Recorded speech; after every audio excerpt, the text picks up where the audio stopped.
Hey there! Welcome to this week's deep dive, crafted especially for you, the busy hotelier.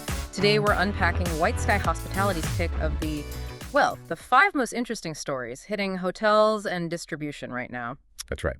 And these aren't just, headlines. They give some really crucial insights into how guests are changing, the tech that's moving so fast, and the big strategic plays happening. We're basically aiming to pull out the key stuff, the essentials, so you can stay ahead efficiently. Yeah, we've got quite a mix. We're looking at consumer trends from Expedia, the whole AI thing, what's happening with travel in Asia, this niche sports tripping segment. And, of course, the big brands pushing direct bookings. Exactly. It's a lot, but let's jump right in.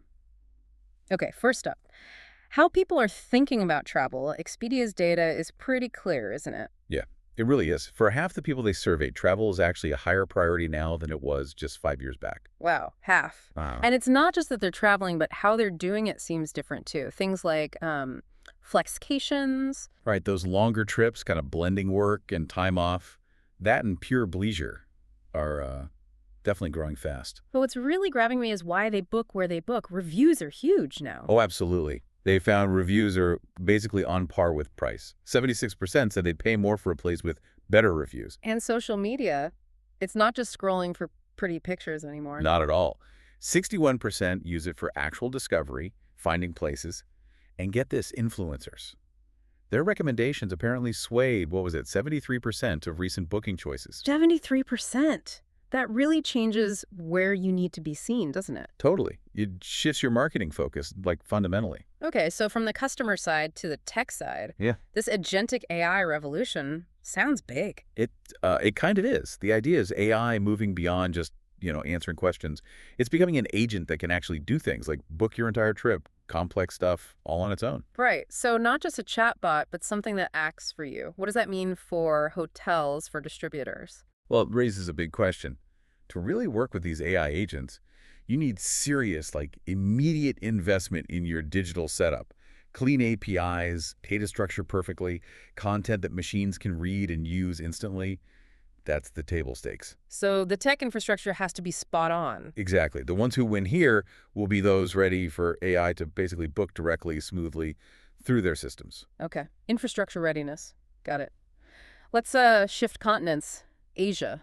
Travel patterns there seem complex. Yeah, they are. I mean, China's outbound spend is huge, over $250 billion. But the recovery isn't really long haul yet. It seems much more focused still on travel within China and regionally within Asia. It might be a more permanent shift. And Asia isn't just one market, right? Different places, different issues. Definitely. You've got China dealing with geopolitical stuff, India and Japan seeing rising costs. And luxury means different things, too. For instance, Indian travelers might really value premium flights, whereas Japanese travelers might focus more on amazing food experiences rather than, say, super lavish rooms. So you really need to tailor the offering. Know your specific market. Precisely. Nuance is key. Okay, this next one sounds intriguing. Sports tripping. What's that about? It's basically this booming area where people combine participating in sports events with travel. It's a specific niche. Like traveling to run a marathon or something. Exactly. Or cycling events, swimming competitions. The stats show 16% of Brits have traveled thousands of miles just to compete. Football's the biggest driver, apparently. And they don't travel alone, I gather. No way. This is key for hotels. They often bring support crews, family, friends. The average group size is around 14 people. 14. Wow. Okay, so what do they need? Proximity to the event. That's TAP. Venue proximity, central location, sure. But also on-site sports facilities are a plus. And interestingly, spa services, probably for recovery. Makes sense. High-value groups with very specific needs. You got it. It's a segment worth looking at. All right, finally, let's touch on strategy. Accor consolidating everything onto their own platform. Yeah, this is a big move. They're pulling their whole portfolio, even event spaces, onto their direct booking system. The goal seems pretty clear. Right. Cut out the middlemen. Bypass platforms like Cvent for group business, save on those channel costs. It sounds like a major undertaking, similar to what Marriott's doing. Very similar, yeah. Think Marriott's Bonvoy Business Access. It's about taking back control, especially of that lucrative group in corporate business. More direct, more profit per booking. Okay, so let's try and tie these threads together. What's the big picture? Well, a few things stand out, I think. One, travel's importance to people. Still high, even increasing. Two, tech like AI. Hmm. It's really set to shake up how bookings get made.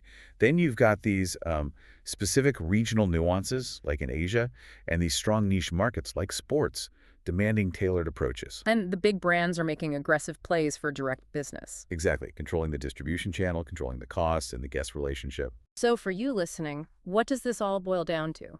It really suggests, well, you need to be adaptable, right? Think about your social media. Is it matching how people actually use reviews and influencers now? Is your tech ready for, AI agents potentially knocking at the door? Yeah, and are you really dialed into specific traveler needs, those sports teams, or maybe particular cultural preferences from Asian markets? And critically, maybe it's time to look hard at your own distribution mix. How does it stack up against this big push for direct? Which leads to, I guess, the core question for you to ponder going forward. Mm. In this world of fast-changing tech and really specific traveler segments, how are you going to balance using your own direct channels effectively, keeping things profitable, while still reaching people wherever they happen to be discovering travel? Something to think about as you map out your own path.